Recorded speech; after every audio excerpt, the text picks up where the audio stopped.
चलो बाबा शुरू करते हैं। अपना कहाँ तक हो गया था?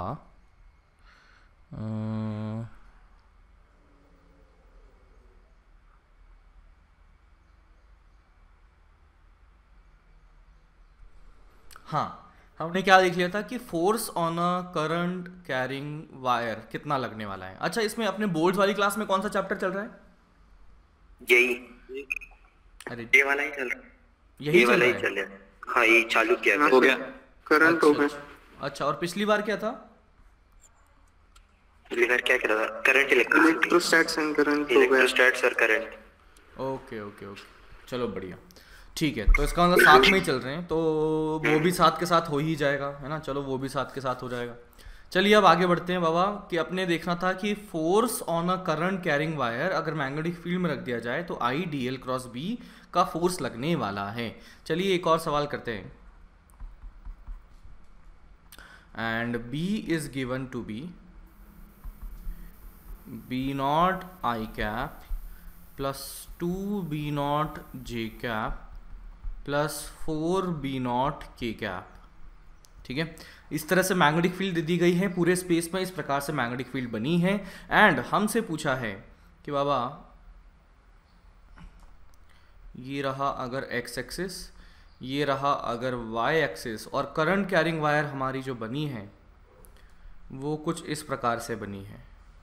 ये एंगल 30 रखते हुए, एंगल 30 रखते हुए जिसकी लेंथ कितनी है? ये है एल लेंथ की।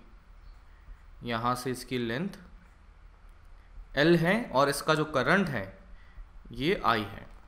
तो अब हमसे पूछा गया है कि ये जो छोटी सी वायर थी जिसमें कि आई करंट फ्लो कर रहा है, तो सर यहाँ पर पहले दिमाग में तो डाउट आएगा कि बाबा ऐसे सिंगल वायर में करंट कैसे जा सकता है ना। तो सॉरी, यहाँ पे आपके डाउट जो बनने वाला है, एक तो ये बनेगा कि सर इतनी सी वायर है, इसमें कोई सर्किट वगैरह दिख नहीं रहा, उसमें करंट आई कैसे जा सकता है? तो बाबा सर्किट वगैरह कुछ होगा, हम तो इसके बारे में बॉदर कर रहे हैं, है ना। जो बाकी सर्किट है उसको मैंने ड्रॉ नहीं किया, या जो भी था मुझे उससे मतलब नहीं है। मुझे तो बस इतनी वायर से मतलब है कि बताइए इस पर फोर्स क्या लगेगा। तो क्वेश्चन आपके सामने है, अब आप बता दीजिए कि what should be the answer.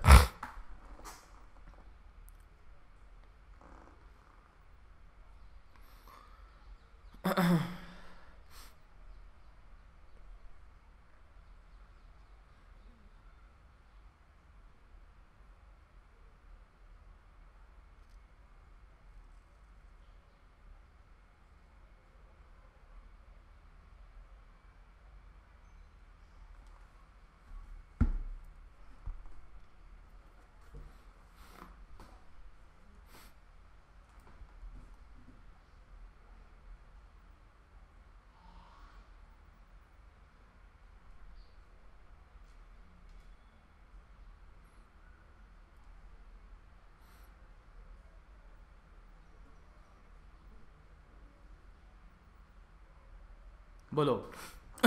इतना टाइम नहीं लगता रे बाबा।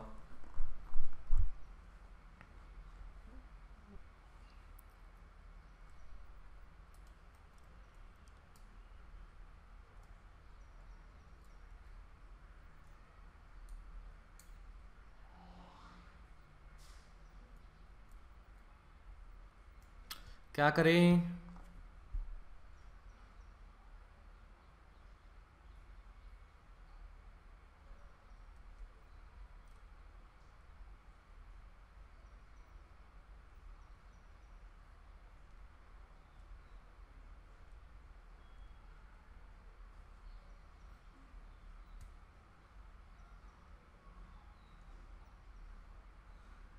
एल के कंपोनेंट्स, एल के कंपोनेंट्स, देन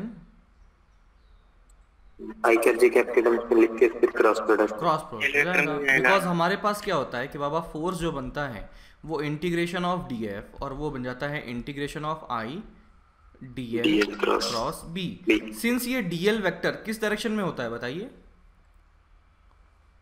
करंट की डायरेक्शन में होता है। करंट की डायरेक्शन में होता है। अब मैंने इस सवाल में देखा कि बाबा बी जो है वो यूनिफॉर्म है, तो सिंपली इसको लिखा जा सकता है I L vector cross B vector. तो एल वेक्टर को अगर लिखें तो आई रहा। एल वेक्टर के लिए देखें तो उसका मैग्नीट्यूड है एल और ये एंगल 30 है, तो इसका एक्स कॉम्पोनेंट हो जाएगा L cos 30 and Y component हो जाएगा L sine 30। L sin 30 L cos 30 I cap plus L sine 30 J cap cross B naught I cap plus 2b0 J cap plus 4b0 K cap. तो यहाँ से बना है I L cos 30 यानी कि l by 2 √3/2 का है आई cap, अरे √3/2 सॉरी, √3/2 और ये आ जाएगा 1/2 l जे कैप, और ये क्रॉस कर लीजिए किसके साथ में, b0 आई कैप के साथ में, 2b0 जे कैप के साथ में एंड 4b0 के कैप के साथ में। तो यहाँ से बना है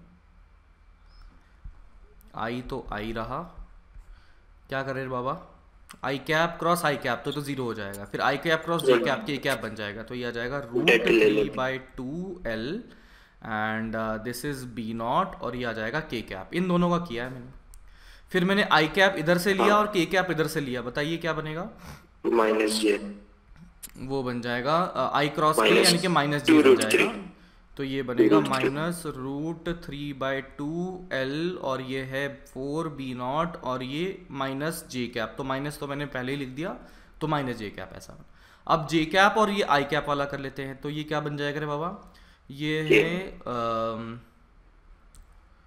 b0 और ये है l/2 और डायरेक्शन -k कैप।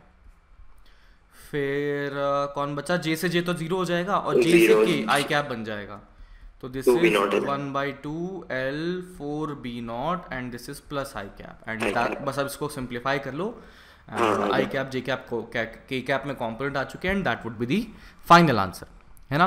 तो ये डायरेक्शन निकालना आता है ना, आई क्रॉस जे बराबर कौन सी डायरेक्शन होती है ना, तो गड़बड़ हो जाएगा अदरवाइज। हाँ जी, तो next topic that is magnetic force per unit length for infinite current carrying wire. जैसे ये ले लीजिए, ये रही वायर जिसमें कि करंट I1 जाता है, ये रही वायर जिसमें कि करंट I2 जाता है, इसके बीच की दूरी को हम मान लेते हैं d है एंड ये ऊपर भी infinite and this is infinite. तो चलिए बताइए कि बाबा एक की वजह से दूसरे पर कोई फोर्स लगेगा या नहीं लगेगा, और लगेगा तो कितना लगेगा।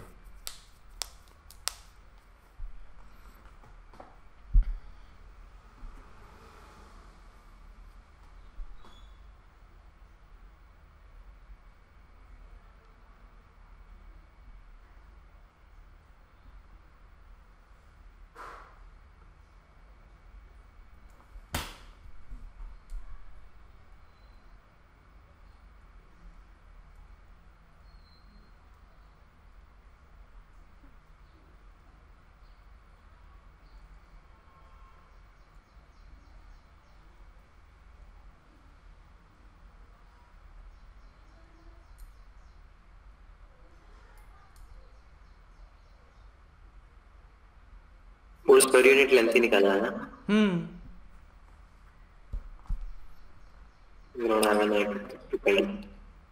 बरोबर। देखो यार, बड़ा सिंपल सी बात है कि मैं अगर I2 की वजह से देखता हूँ, है ना, I2 वायर की वजह से, I2 वायर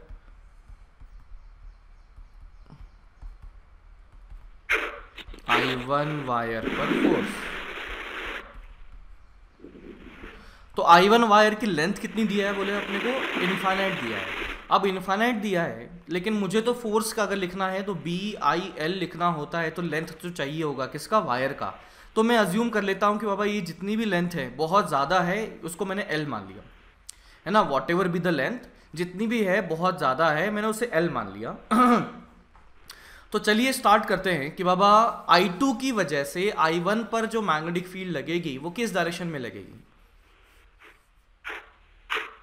राइट, बाहर की तरफ। I2 की वजह से फोर्स I1 पर लगने वाली जो मैग्नेटिक फील्ड है वो है मैग्नेटिक बाहर की फील्ड। तरफ। हाँ, तो वो अगर बाहर आ गई और मैं देखता हूं कि बाबा करंट कैरिंग इस तरह से बना हुआ है, तो बताइए कि डीएल वेक्टर और मैग्नेटिक फील्ड के बीच का एंगल जो बना वो कितना बना? 90 डिग्री। तो इसका मतलब क्रॉस प्रोडक्ट कुछ ना कुछ तो बनेगा। I D L cross B जो फोर्स वाला क्रॉस प्रोडक्ट है उसमें कुछ ना कुछ तो बनेगा, जीरो नहीं बनेगा। तो आई कैन से कि यहाँ पर मैग्नेटिक फील्ड अपने लिखनी है तो वो चाहिए I D L cross B का इंटीग्रेशन। उसका फोर्स अगर लिखना है तो I D L cross B का इंटीग्रेशन। चलिए इस पॉइंट पर, इस पॉइंट पर, इस पॉइंट पर और इस पॉइंट पर बताइए सभी पर लगने वाली मैग्नेटिक फील्ड सेम है कि डिफरेंट है? सेम है। तो इसका मतलब अपन क्या बोल सकते हैं बाबा, ये यूनिफॉर्म बनी हुई है, क्योंकि इस वायर पर लगने वाले हर एक पॉइंट पर लगने वाली मैग्नेटिक फील्ड सेम है। क्यों? क्योंकि I2 से इसकी दूरी हर जगह पर क्या है, बराबर बनी हुई है, d बनी हुई है। तो यूनिफॉर्म है तो simply I DL cross B लिख सकते हैं, IL क्रॉस B, और ये बन जाएगा I, कौन सा लिखूं, 1 या 2? I1। क्यों? क्योंकि I1 पर लगने वाला फोर्स पूछते हैं हम, तो I1। फिर साथ में देखते हैं कि बाबा इसकी लेंथ कितनी है, L है, और B तो B रहा ही, तो B कितना हो जाएगा, mu not I2 upon 2 pi D। और इसके बीच में साइन 90 भी लिख दो ताकि अपने को बुरा ना लगे। तो यहां से आ जाएगा mu naught I1 I2 L upon 2 pi D। This is what, force F। तो यहाँ से this is coming out to be force by L is equals to mu naught I1 I2 upon 2 pi D। तो ये है हमारे पास आ चुका है force per unit length. Unit length देख लो, ये फोर्स किस पर लगा था, I1 वाले पर लगा था। L किसका है, I1 का लेंथ है। तो फोर्स पर यूनिट लेंथ हमारे पास बन चुका है। चलिए बताइए इस फोर्स की डायरेक्शन कहाँ होगी?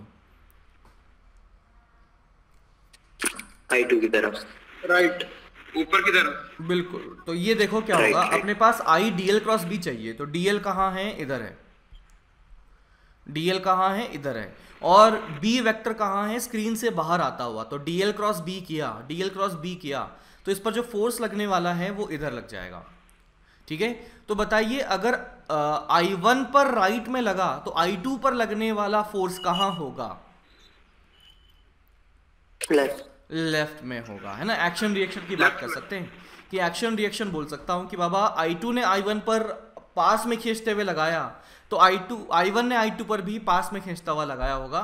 तो आई कैन से कि यहां पर जो फोर्स लगा है वो अट्रैक्टिव नेचर का है। अट्रैक्टिव नेचर का है। तो एक चीज ध्यान रखेंगे कि बताइए कि इसमें जो करंट है वो सेम डायरेक्शन में है कि ऑपोजिट डायरेक्शन में है?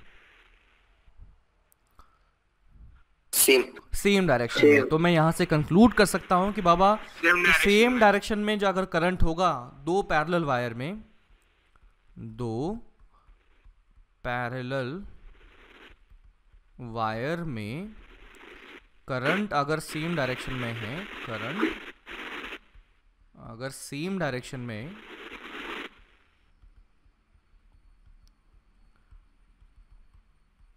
Then force between them is, क्या लिखूं, अट्रैक्टिव और रिपल्सिव? अट्रैक्टिव। In nature. दोनों एक दूसरे के पास आना चाहते हैं। ठीक है, फिर दूसरा चीज अगर यहीं पर ही मैं कर दिया कि दो पैरेलल वायर में करंट अगर ऑपोजिट डायरेक्शन में है,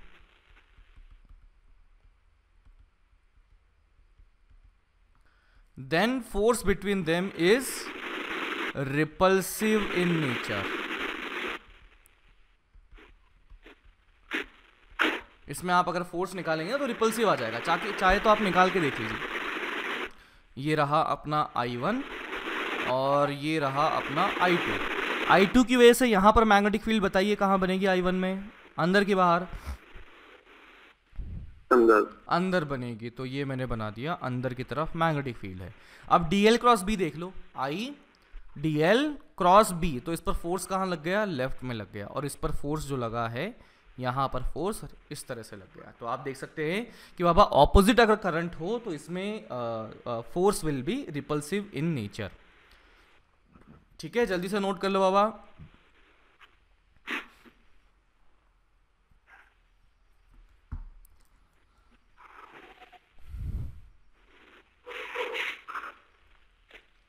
सर ऊपर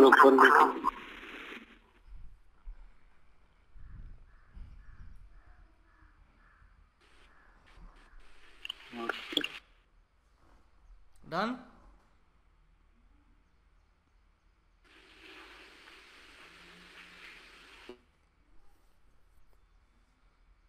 डन क्या?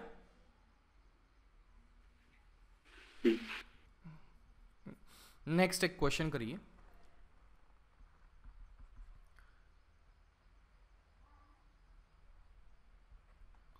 ये यहाँ से करंट जाता है I1 और ये है इनफाइनाइट वायर, एंड यहाँ पर एक इस प्रकार की वायर आपको दे दी गई है। ठीक है, ये जो दूरी दिया है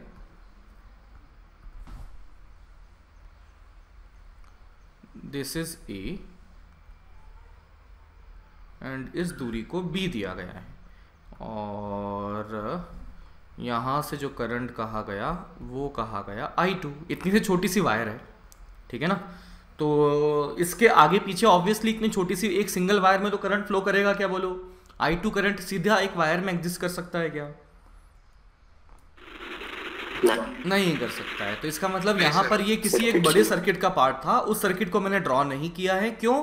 क्योंकि मुझे उससे कोई लेना देना नहीं है, मैं तो सिर्फ इसी पर लगने वाले फोर्स के बारे में जानना चाहता हूँ।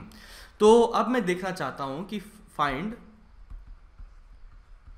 The force on wire carrying current I1 due to current carrying wire I2, current carrying wire I2 की वजह से ये जो बना है उसमें बताइए कि बाबा I1 पर कितना फोर्स लगा।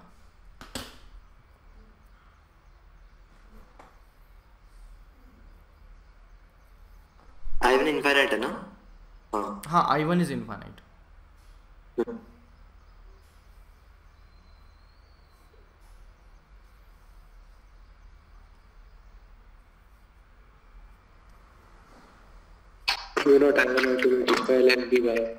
बरोबर। डायरेक्शन नीचे, ऊपर, नीचे, राइट,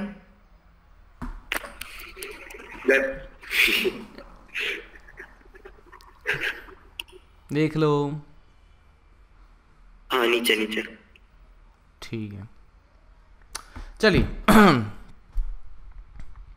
स्टार्ट करते हैं। बाबा मुझसे पूछा है किस पर फोर्स, बड़ी वाली पर पूछा है या छोटी वाली पर फोर्स पूछा है? बड़ी वाली पर। बड़ी वाली पर पूछा है। किसकी वजह से? छोटी वाली की वजह से। तो न्यूटन थर्ड लॉ को याद कर लेते हैं, है ना। ऐसा क्यों याद करना पड़ रहा है? बिकॉज छोटी वाली का मैग्नेटिक फील्ड निकालना बड़ी वाली के ऊपर बड़ा मुश्किल काम हो जाएगा। हर एक पॉइंट पर मैग्नेटिक फील्ड अलग अलग बनेगी छोटी वाले की वजह से। समझ पाते हैं क्या इतनी बात? हाँ सर। तो यहाँ पर मुझे इसको फोर्स निकालने में बड़ी प्रॉब्लम होगी। On the other hand Newton बाबा की मदद से हम ये कहते हैं कि बाबा बड़ी ने जितना छोटी पे लगाया छोटी ने उतना ही बड़ी पे लगाया। तो मैं ये कह सकता हूं कि बाबा हमसे पूछा गया है छोटी ने बड़ी पर कितना लगाया, तो हम क्या निकाल लेते हैं, बोलो? बड़ी ने छोटी पर कितना लगाया है, बस डायरेक्शन उसका ऑपोजिट कर देंगे। No, yes no? अरे बाबा action reaction pair equal in magnitude, opposite in direction. हाँ सर। ठीक है, तो चलिए मैं क्या करता हूं कि हमसे पूछा गया है कि छोटी ने बड़ी पर लगाया फोर्स का मैग्नीट्यूड इज इक्वल्स टू बड़ी ने छोटी पर लगाया फोर्स का मैग्नीट्यूड। ठीक है, इतना हो गया। चलिए अभी इस बारे में बात करते हैं। तो छोटी ने बड़ी पर लगाया वो तो अपने को नहीं पता, लेकिन बड़ी ने छोटी पे लगाया वो लगाना आसान है। चलिए मैं क्या काम करता हूँ कि बाबा यहाँ से x दूरी पर एक dx ले लिया मैंने। अच्छा बताइए x दूरी पर मैग्नेटिक फील्ड क्या होगा?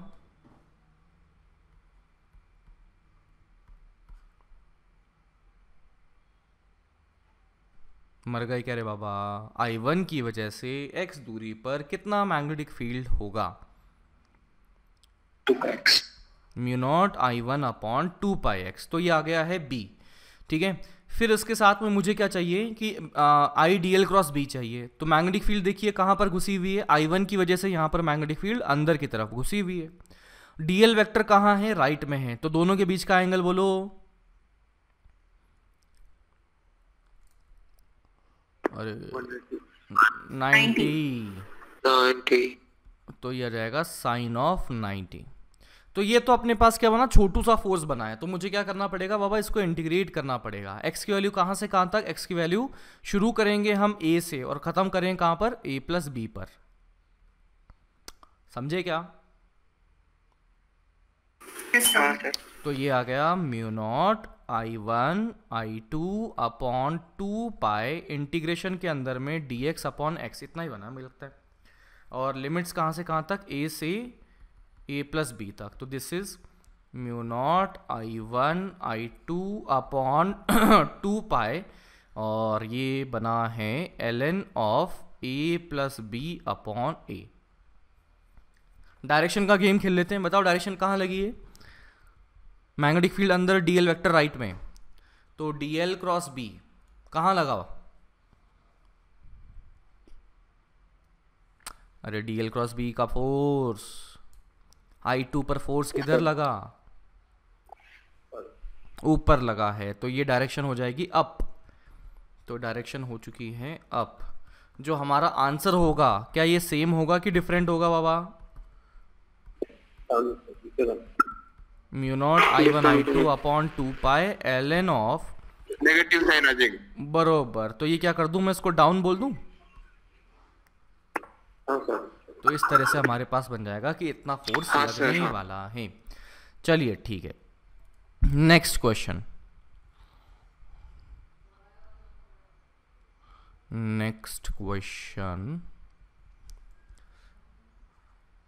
नोट कर लिया था ना? ऊपर तो नहीं बोलोगे अभी?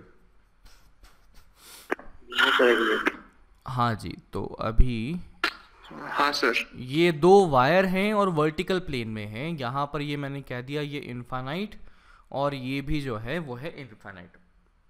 ठीक है। अभी मैंने कह दिया कि बाबा ये वर्टिकल प्लेन में है, इसका मतलब ग्रेविटेशन यानी कि जी इस तरफ लगा हुआ है। तो अभी ये इसको तो मान लो कि ज़मीन पर रखा हुआ है। ये मान लीजिए यहाँ पर ये ज़मीन पर इस वायर को ये ऐसे रखा हुआ है और ये वायर जो है वो कहाँ है? हवा में है। ठीक है। और अब मुझे देखना है कि बाबा ये इक्विलिब्रियम में है। तो बताइए इन दोनों वायर में सेम डायरेक्शन में करंट गया होगा कि ऑपोजिट में गया होगा? अगर ऊपर वाली वायर हवा में ऐसे रुकी हुई है तो बताइए सेम डायरेक्शन ऑपोजिट में गया होगा, क्योंकि बाबा ऊपर वाली वायर को अगर यहाँ रुकना है तो इस पर नेट फोर्स 0 होना चाहिए। mg का नीचे है तो इसका मतलब मैग्नेटिक फील्ड का फोर्स ऊपर लगेगा यानी कि रिपल्सिव फोर्स होगा। तो मैंने कह दिया बाबा इसमें है I1 और यहाँ पर करंट मैंने कह दिया I2 है। ठीक है, इनके बीच की दूरी को मान लीजिए d हो गया। तो अभी हमसे पूछा गया है फर्स्ट पार्ट, बताइए what is mass per unit length for current I1 such that यह इक्विलिब्रियम में बना रहे।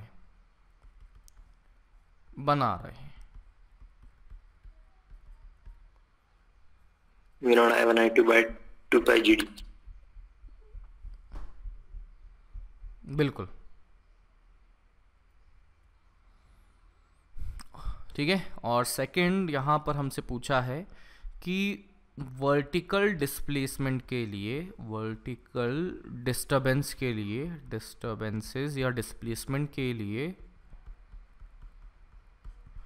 यह इक्विलिब्रियम किस टाइप का इक्विलिब्रियम है।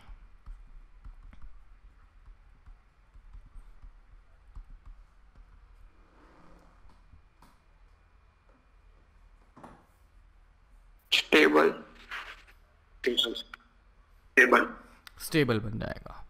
ठीक है ठीक है। सबसे पहले तो मेरे पास आ चुका था कि बाबा फर्स्ट पार्ट के लिए लिखते हैं। फोर्स पर यूनिट लेंथ जो अपना बन चुका था mu naught I1 I2 upon 2 pi d, इतना बन चुका था। This is what force per unit length. तो बाबा फोर्स पर यूनिट लेंथ बन गया तो मैं इस पर देखता हूं कि यहाँ पर फोर्स F ऊपर लगा है और इसका mg नीचे लगा है। सिंस ये इक्विलिब्रियम में है तो force is equal to mg होना चाहिए था। तो यहाँ पर इस चीज़ को यूज़ करते हैं। तो this is equal to mg upon l is equal to mu naught I1 I2 upon 2 pi d। तो यहाँ से आ गया m by L is equal to mu naught I1 I2 upon 2 pi GD। तो पहला काम तो हो गया। अब दूसरा काम है वर्टिकल डिस्प्लेस करना है। तो मान लीजिए मैंने इसको ऊपर धक्का मार दिया है ना, ये तो अभी इक्विलिब्रियम में है। लेट अस से कि मैंने इसे ऊपर की तरफ डिस्प्लेस कर दिया कुछ dx। बताइए ऊपर डिस्प्लेस किया तो ग्रेविटेशनल फोर्स में कोई फर्क पड़ेगा क्या? नहीं। मैग्नेटिक फील्ड के फोर्स में फर्क पड़ेगा क्या? नहीं सर नहीं है। तो अब मैं देखता हूं कि बाबा इसमें कोई डिफरेंस नहीं आने वाला। ओए मैग्नेटिक फील्ड में तो फर्क पड़ेगा ना? हाँ सर। मैग्नेटिक फील्ड में फर्क पड़ेगा ना, नीचे ये कम हो जाएगा है ना। ग्रेविटेशनल फोर्स अनअफेक्टेड रहा, मैग्नेटिक फील्ड का फोर्स कम हो गया या बढ़ गया? कम होगा सर, कम होगा। क्यों? क्योंकि दूरी बढ़ जाएगी तो फोर्स हो जाएगा कम। फोर्स हुआ कम तो बताइए जैसे ही ऊपर डिस्प्लेस किया तो नेट फोर्स कहां आया, ऊपर की नीचे? नीचे। तो इसका मतलब धक्का लगाया था ऊपर, आना चाहता है नीचे, तो ये स्टेबिलिटी शो कर रहा है। चलिए अब उल्टा चलते हैं। अगर मैंने नीचे धक्का मार दिया dx तो मैग्नेटिक फील्ड का फोर्स बढ़ जाएगा। तो नेट फोर्स किधर आ जाएगा? ऊपर की तरफ। नेट फोर्स ऊपर, तो ये बॉडी ऊपर की तरफ मूव करेगी। तो इसका मतलब चाहे ऊपर जाए धक्का मारे तो ये नीचे आना चाहता है, चाहे नीचे धक्का मारे तो ये ऊपर आना चाहता है। तो यहां से आ जाएगा कि बाबा ये जो इक्विलिब्रियम है दिस इज स्टेबल इक्विलिब्रियम। ये जो हमारा इक्विलिब्रियम बना हुआ है दैट इज स्टेबल इक्विलिब्रियम। अच्छा बताइए कि इस प्लेन के बाहर है ना, आउट ऑफ दिस प्लेन अगर मैं मैं अगर इसको हॉरिजॉन्टल के अलोंग धक्का मारता हूं तो बताइए इक्विलिब्रियम स्टेबल बनेगा कि नहीं बनेगा?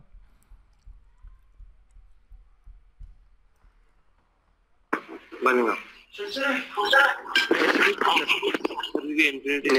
फिर से पूछता हूं कि बाबा ये जो ब्लैक स्क्रीन अपने को दिखती है, ब्लैक स्क्रीन के बाहर यानी कि अपने फोन की स्क्रीन के बाहर आ रहा होगा, अपनी कंप्यूटर स्क्रीन से बाहर आ रहा होगा तुम्हारी आंखों की तरफ, और वो भी हॉरिजॉन्टली ऐसे मूव करवा दिया।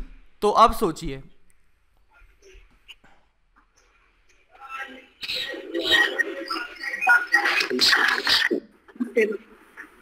Stable unstable? नहीं बनेगा सर, अनस्टेबल बनेगा। तो इनफैक्ट इसको ऐसे सोचें, मैं यहाँ पर आंख लगा देता हूँ इसकी, इधर से आंख लगा के देखते हैं तो अच्छे से समझ पाएंगे कि अगर शुरुआत में देखा जाए तो दो वायर इस प्रकार से थी, बताइए ऊपर वाली वायर में करंट कहाँ था? बाहर की तरफ। इस वाले में कहाँ था? अंदर की तरफ था। ठीक है, इस तरीके से था। अब मैं उसको हॉरिजॉन्टल में डिस्प्लेस करना चाहता हूं, साथ ही साथ साथ ही साथ प्लेन के बाहर, तो ये मतलब पिछले डायग्राम में प्लेन के बाहर, इसका मतलब ये कहाँ हो जाएगा, राइट में, ऊपर, नीचे, कहाँ पर, राइट में या लेफ्ट में? राइट में या लेफ्ट में। तो मान लीजिए ये वायर यहाँ हो गया, तो अब ये वायर अगर यहाँ आ गया तो इस पर देखते हैं mg का फोर्स तो बिल्कुल वैसा का वैसा ही लगा। बताइए इस पर लगने वाला रिपल्सिव फोर्स कहाँ लगेगा? उधर की तरफ, ये लाइन जॉइनिंग से ऐसे बाहर की तरफ, बाहर की तरफ। तो मैं देख सकता हूं कि बाबा इस तरीके का जो फोर्स है कभी नेट फोर्स 0 हो पाएगा? नहीं सर। तो इसका मतलब ये डेफिनेटली कहीं ना कहीं ये राइट में इस तरह से मूव करा जाएगा, कहीं भी इधर चला जाएगा, टेढ़ा मेढ़ा जैसा भी जाएगा, बट डेफिनेटली ये उस पोजीशन पे नहीं जाएगा जहां से शुरू किया है। तो आई कैन से दैट कि बाबा यहाँ पर ये जो डिस्टर्बेंस हुआ वो हॉरिजॉन्टल वाले डिस्टर्बेंस के लिए ये अनस्टेबल इक्विलिब्रियम में है। समझे क्या बाबा? हाँ सर। ओके, चलो अभी अपन ने एसएचएम नहीं पढ़ा है ना, एसएचएम नहीं पढ़ा है, लेकिन एसएचएम के बारे में मतलब कुछ आइडिया है क्या? कुछ हल्का सा पढ़ा हुआ है, ऐसा कुछ है क्या बीच में छूटा हुआ है, या बिल्कुल भी टच नहीं किया? कुछ भी नहीं पढ़ा, बिल्कुल भी टच नहीं, कुछ भी नहीं हुआ, बिल्कुल भी टच नहीं किया, तो चलो छोड़ो, कुछ भी नहीं पढ़ा। ओके, तो अब करते हैं next question and that being कि यहाँ पर एसएचएम करेंगे। क्या चाहता है? तो ये लेसन होने के बाद एसएचएम करेंगे। अच्छा अच्छा, अब ये तू डिसाइड करेगा? ऑर्डर दे रहे हैं, बता रहे हैं। फिर मैं बोल रहा सर सजेशन। अच्छा ठीक है बाबा। सर वैसे नहीं बोल रहा।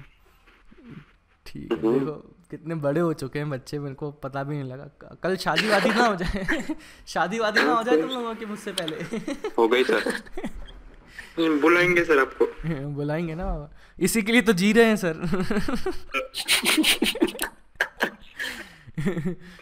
आईआईटी वाईआईटी का सपना तो बात की बात है। यहाँ पर देखो क्या कर दिया, ये दिख रहा है आपको, ये बाहर की तरफ करंट आया, ये बाहर की तरफ करंट आया, और ये अंदर की तरफ करंट ऐसा गया, है ना। और ये इक्विलेटरल ट्रायंगल के 3 पॉइंट्स पर हमने इनको अरेंज किया हुआ है, ठीक है। और जो वायर्स हैं वो ऐसे इनफाइनाइट हैं, जो स्क्रीन से बाहर या अंदर जाते हुए आपको दिख ही रही होंगी, ठीक है। एंड इन दोनों वायर को तो ग्राउंड पे रख दिया गया है ना, और ग्राउंड का फ्रिक्शन कॉफिशिएंट कह दिया गया है म्यू, है ना। ग्राउंड का फ्रिक्शन कॉफिशिएंट कह दिया गया है म्यू है, और इसकी मास per unit length, mass per unit length को कह दिया गया है लेट्स से सम के है, और इसके लिए भी एग्जैक्टली सेम ही है, ये वाली चीज भी एग्जैक्टली सेम ही है, मतलब दोनों जो नीचे वाली वायर है डिट्टो एकदम एक दूसरे की कॉपी है। तो अब आपसे कहा गया है कि बाबा यहां पर ये ऊपर वाली जो वायर है ये तो हवा में है, पकड़ी है क्या? नहीं हवा में है, ऐसे खुद से रुकी हुई है वो। तो इसका पूछा हुआ है, बताइए इसका मास पर यूनिट लेंथ क्या होगा। ये तो हुआ first part. Second part, minimum value of mu such that system equilibrium में रहे।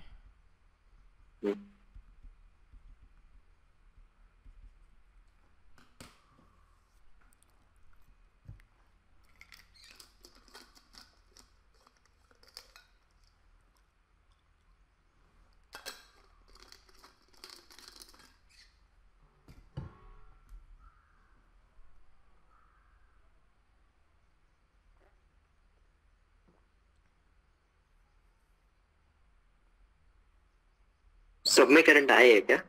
अच्छा, करंट की वैल्यू नहीं दी क्या? क्या करें, सब में आई मान लो, थोड़ा अच्छा हो जाए। हाँ, सब में आई मान लेते। डायरेक्शन सबकी अलग अलग है, बट मतलब देख लो डायरेक्शन उसके अकॉर्डिंग, बट मैग्नीट्यूड आई मान लीजिए।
थोड़ा गंदा आ रहा दूसरे का। पहला तो हो जाएगा आसानी से। हाँ। ठीक है, दूसरे का तो नॉर्मल वॉर्मल सब निकालना पड़ेगा। हम्म।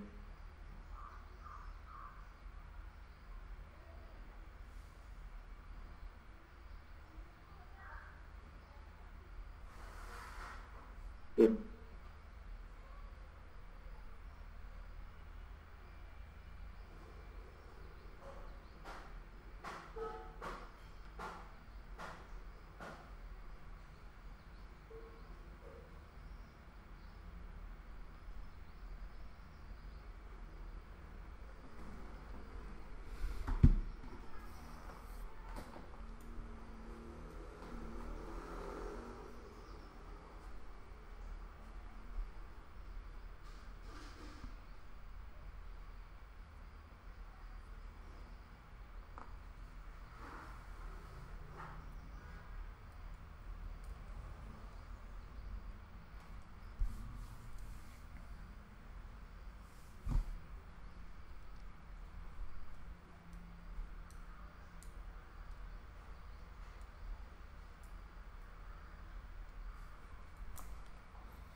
डन क्या देखो?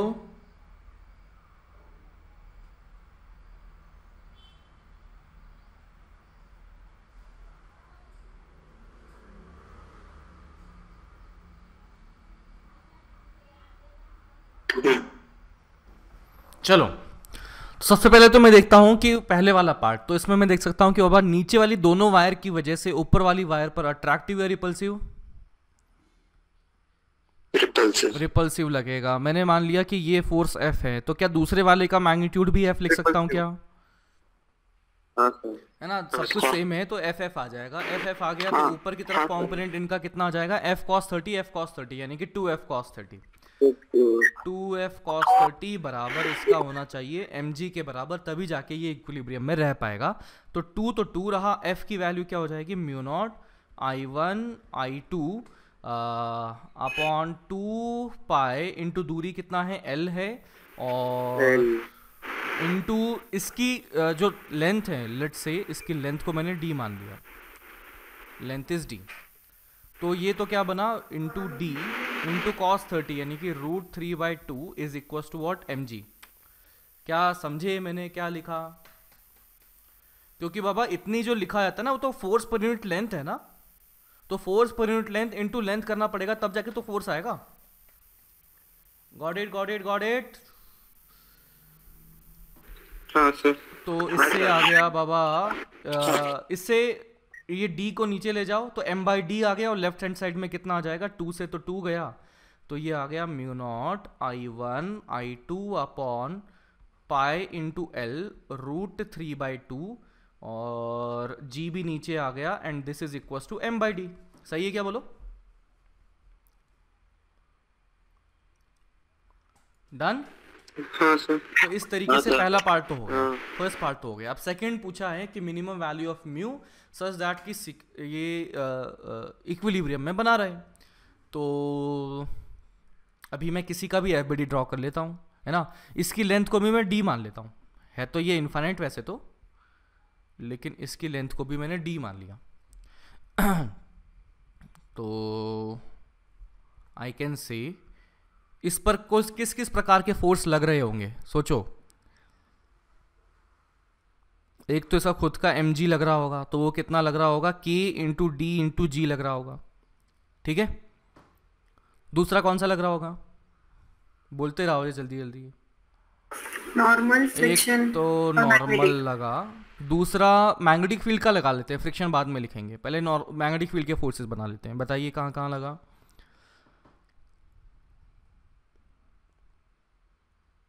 नो यस नो कुछ तो बताओ बाबा। हे भगवान, अरे ऊपर वाली जो हवा वाली वायर है वो कहाँ फोर्स लगा रही होगी?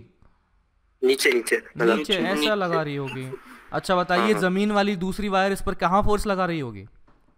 राइट। राइट साइड में लगा रही होगी। मैंने मैग्नीट्यूड फिर से एफ और एफ कर देना, कोई दिक्कत हो तो बताओ ना। फिर अब मुझे देखना है कि बाबा हॉरिजॉन्टल में अगर नेट फोर्स इनका बना है तो वो किधर बनेगा, राइट में कि लेफ्ट में? ऊपर उस साइड में। राइट। राइट में बनेगा रे बाबा। ऊपर क्या होता है? फ्रिक्शन भी लगेगा। हाँ अभी रुक जा ना, फ्रिक्शन लगा तो रहा हूँ। तो नेट फोर्स यहाँ पर राइट में लगता हुआ दिखा, तो फ्रिक्शन की जरूरत कहाँ पड़ी? इधर पड़ी फ्रिक्शन, लेफ्ट में। ठीक है। तो अभी मैं वर्टिकल में फोर्स बैलेंस करता हूँ, तो I can say normal is equals to K D G plus F का कौन सा कॉम्पोनेंट? कॉस थीटा, मतलब कॉस 30 साइन 30, क्या लिखूं? साइन 30। कॉस 30 रे बाबा, ये 60 होगा।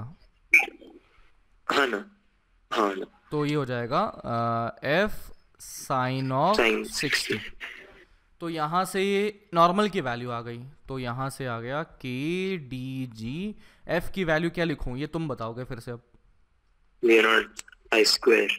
हाँ, mu naught I square upon 2 pi L into D. अरे बाबा ये जो लिखा है this is force per unit length, mass per unit, force per unit length. और ये आ गया sine 60, this is √3/2 and this is what normal N आ चुका है। नॉर्मल एन इतना आ गया। चलिए अब मैं फोर्स बैलेंस करता हूँ हॉरिजॉन्टल में। तो हॉरिजॉन्टल में क्या है? राइट में तो है एफ और लेफ्ट में है F cos 60 plus friction small F. तो यहाँ से आ गया एफ और ये आ गया f/2 प्लस स्मॉल एफ आ गया, यानी कि f/2 is equal to small F आ गया।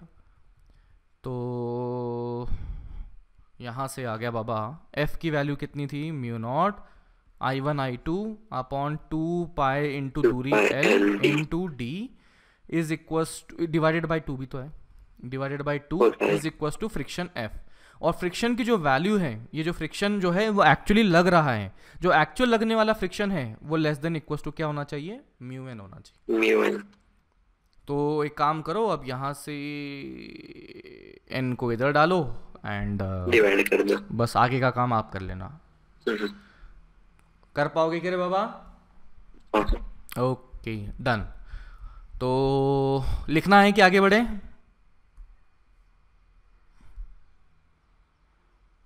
कैसे चुप बैठे रहते हो रे, इसमें भी डाउट रहता है। ऊपर लिखो, बढ़ा के हो गया।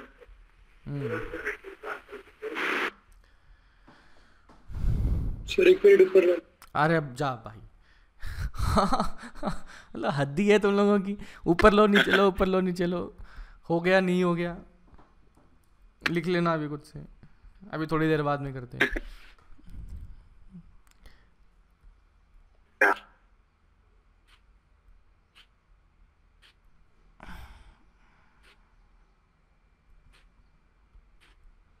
यहाँ से बाहर की तरफ करंट I निकला है, यहाँ से इसको I1 मान लो, यहाँ से I2 करंट इस तरह से फ्लो कर रहा है गोल इस तरह से। एंड अभी क्या बोला कि बाबा ये मतलब ऐसा समझ लो, ये इसके सर्कुलर, मतलब ये सेंटर है ना, और this distance is given to be A and this is given to be B. And हमसे पूछा गया है कि बाबा इस वायर पर, मान लीजिए this is wire number 1, this is wire number 2, this is wire number 3 and 4। तो बताइए इन सभी पर लगने वाला जो फोर्स है इंडिविजुअली तो बताना ही है और फिर नेट फोर्स भी बताना है।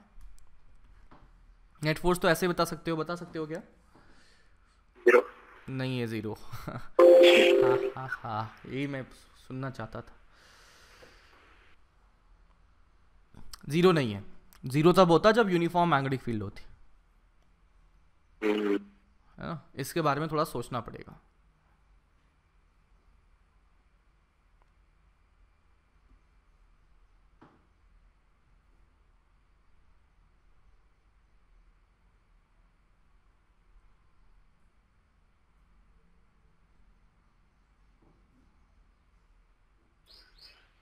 सर एक मिनट ऊपर की साइड लो ना।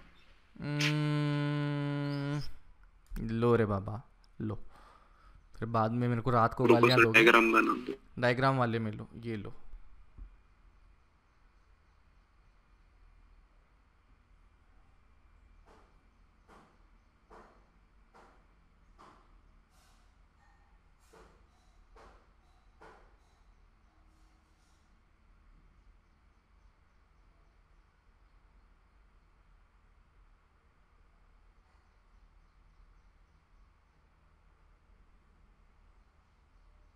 थोड़ा नीचे से, थोड़ा नीचे।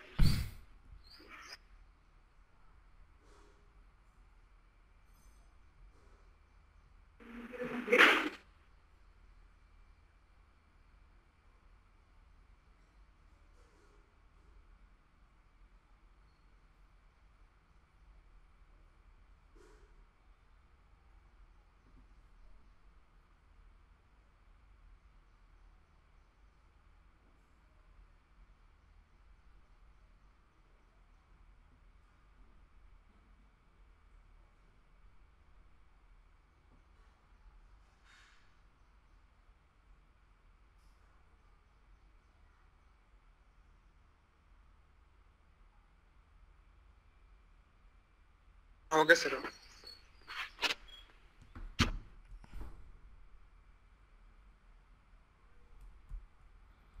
चलिए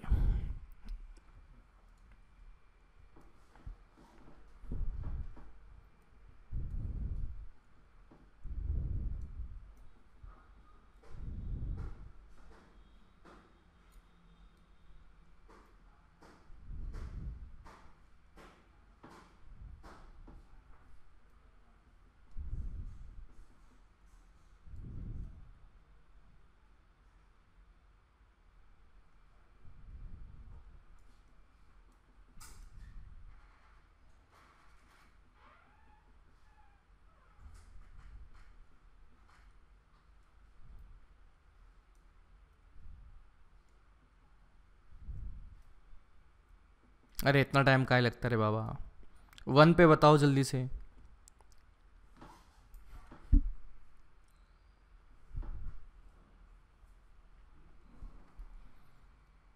बोलो।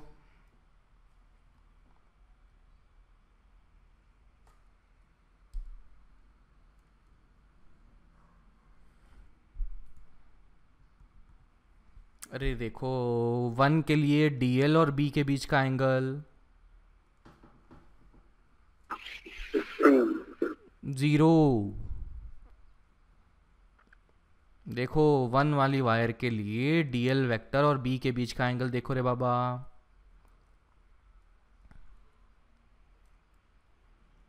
90 है। अरे 0। करंट इसमें देखो ना, I1 की वजह से करंट कैसा है, बाहर की तरफ है, तो इसकी वजह से यहाँ पर अगर बनेगी मैग्नेटिक फील्ड तो ऐसे बनेगी सर्कुलर सी। मैग्नेटिक फील्ड, अच्छा वो ओके, वो वायर है क्या? यस दिस इज वायर जिसमें कि करंट I1 जाता है। अरे मैग्नेटिक फील्ड बाहर की तरफ है। No no no, this is current carrying wire जो बाहर की तरफ। हाँ हाँ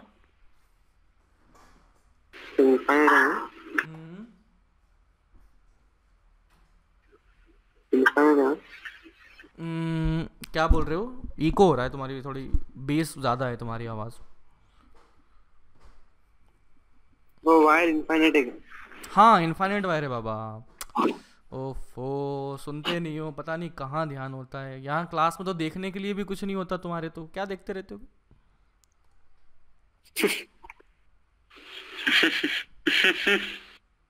अबे तेरे के ट्यूबलाइट बाद में जलती है करे। देख रहा हूँ हाँ तो बताओ I2 के लिए 1 वाले पार्ट के लिए फोर्स कितना होगा? 0 होगा। 3 वाले के लिए 0 होगा। अब सवाल बनता है 2 and 4 के लिए, है ना। 1 and 3 के लिए 0 क्यों है? क्योंकि एंगल या तो 0 या 180 बना हुआ है, तो क्रॉस प्रोडक्ट 0 बन जाएगा। दैट्स वाई 1 और 3 के लिए तो फोर्स आ जाएगा 0। तो force on wire 1 is equal to 0, force on 3 is equal to 0। Force on 2 की अगर बात करें तो दैट वुड बी कितना है रे बाबा, इसका निकालना पड़ेगा, एल एन बनेगा। रीज़न बीइंग यहाँ देख लो कि बाबा हर एक पॉइंट पर इसके जो बनेगा, हर एक पॉइंट पर मैग्नेटिक फील्ड इज डिफरेंट। तो एक काम करते हैं कि यहाँ से x दूरी पर dx लेंथ ले लेते हैं, है ना। x दूरी पर dx लेंथ लिया तो आई कैन से कि बाबा इस पर जो छोटा सा फोर्स df लगेगा वो लगेगा बी आई एल, मतलब क्या बोल रहा हूँ, I D L cross B. तो दिस इज आई, तो कितना हो गया I2, dl कितना हो गया dx, और क्रॉस b अगर किया जाए तो वो कितना लिखा जाएगा, म्यू नॉट I1 अपॉन 2 पाई x और साइन 90। तो mu naught I1 I2 upon 2 pi integration of dx upon x, ये दिस इज व्हाट df। तो this is mu naught I1 I2 upon 2 pi integration of dx upon x, तो क्या आ जाएगा, ln आ जाएगा। Limits कहाँ से कहाँ तक, a से लेकर b तक, तो ये आ जाएगा ln ऑफ b बाय। तो इस पर फोर्स आ गया, बताइए कहाँ आएगा ये force,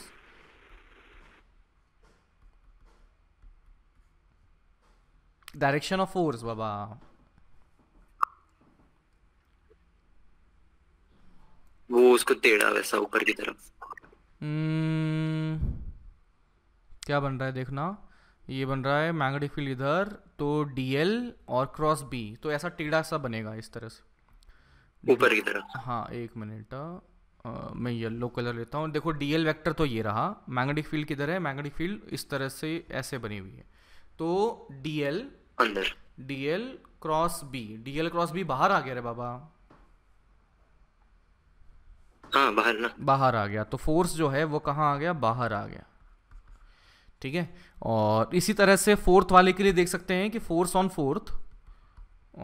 fourth is equals to mu naught I1 I2 upon 2 pi ln of b by a, और कहाँ आ जाएगा देख लो, ये भी अंदर, मतलब लूप के अंदर आएगा, अंदर आ जाएगा। तो इस तरीके से अपने पास 4 के लिए भी आ जाएगा।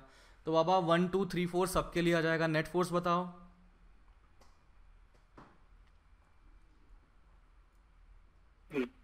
जीरो। अरे 1 और 3 का 0 था ही, और 2 एंड 4 ने मिला के मैग्नीट्यूड सेम और डायरेक्शन ऑपोजिट कर दी है, तो net force on the loop would be 0। अच्छा बताइए, नेट फोर्स 0, तो क्या नेट टॉर्क के बारे में कुछ कह सकते हैं, 0 की नॉन 0?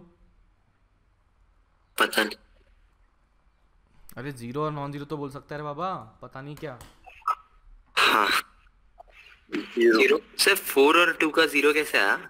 4 और 2 का 0 कैसे आ गया, ये आ गया ना। हाँ मतलब ये कैसे आ गया, मैं कैसे बताऊँ, मतलब क्या जानना चाहता है कि तू ये कहना चाहता है कि नॉन यूनिफॉर्म है उसके बावजूद भी 0 आ गया?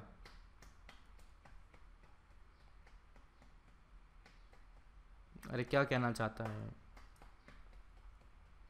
हाँ समझा सर, हो गया। ठीक है, चलो अब एक सिंपल सा सवाल करता हूँ, है ना। नेक्स्ट क्वेश्चन बहुत ही सिंपल है, दैट इज़ एक स्क्वायर लूप आपको दे दिया गया, स्क्वायर नहीं रेक्टेंगल ले लेते हैं, रेक्टेंगल लूप ले लिया गया। Let's say this is A, let's say this is B, small B, and इसमें करंट जाता है, मान लेते हैं आई कुछ जाता है, सॉरी आई जाता है, एंड इसमें यहाँ पर मैग्नेटिक फील्ड B और ये यूनिफॉर्म है, ठीक है। तो सभी अभी मैं बात करता हूँ, तो फर्स्ट ऑफ ऑल ये बताइए कि इसको अगर मैंने वायर नंबर 1, इसको 2, इसको 3 एंड इसे 4 कहा, तो 1 पर फोर्स बताइए कितना होगा?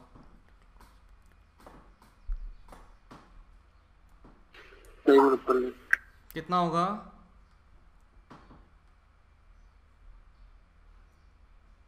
BIA।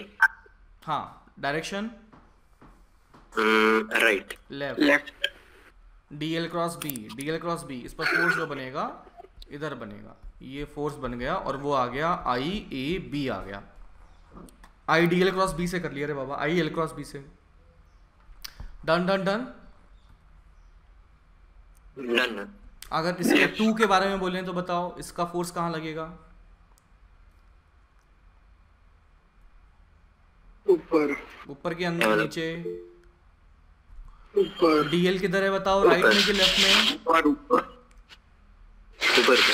डीएल वेक्टर किधर है? DL vector right. राइट में, डी वेक्टर अंदर है तो डीएल क्रॉस बी ऊपर आ जाएगा। तो यहाँ पर जो फोर्स लगा वो बन चुका है आई बी बी। एंड 3 वाले पर बताइए फोर्स कहाँ लगा, लेफ्ट में, राइट में, ऊपर, नीचे? राइट। राइट में ही लगेगा। तो ये फोर्स लगा, कितना लग गया? आई ए बी लग गया है। और 4 पर फोर्स, हाँ हाँ, अच्छा ये रहा, अब ठीक है।